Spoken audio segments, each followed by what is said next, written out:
కాశీలో కాలభైరవ టెంపుల్ని విజిట్ చేసిన తర్వాత మళ్ళీ మెయిన్ టెంపుల్ని కూడా విజిట్ చేసామండి.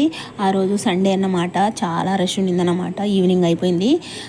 తర్వాత ఈవినింగ్ ఏమో ఇక్కడ గంగాహారతి దగ్గరికి వెళ్ళాము. గంగాహారతి దగ్గర ఇదిగో ఇక్కడేమో ఇక్కడ అభిషేకం చేస్తూ ఉన్నారన్నమాట ఈయన. సరే అందరూ వెళ్ళి కూడా అభిషేకం చేస్తున్నారు. ఇదిగో మేము కూడా వెళ్ళి నదిలో నీళ్లు తీసుకొచ్చి అభిషేకం చేసామన్నమాట. అంటే వాటర్ తెచ్చుకోలేని వాళ్ళకి ఆయనే తెచ్చిస్తాడండి. అలా అయితే అభిషేకం చేసి ఆయనకి ఎంతో కొంత డబ్బులు ఇచ్చామన్నమాట. అక్కడ అభిషేకం చేసే పంతులు గారికి ఎంత ఉంటే అంత, మన చేతిలో ఎంత ఉంటే అంత అండి, డిమాండ్ ఏం లేదు. సో అలా అయితే అయిపోయిన తర్వాత ఇక బోట్ ఎక్కి గంగాహారతి దగ్గరికి వెళ్ళామన్నమాట. వేరే ఘాటు దగ్గరికి. ఇక్కడ కూడా చేస్తారండి గంగాహారతి. ఇక ఇక్కడ బోట్ అయితే ఎక్కేసి వెళ్తూ ఉన్నాము నదిలో.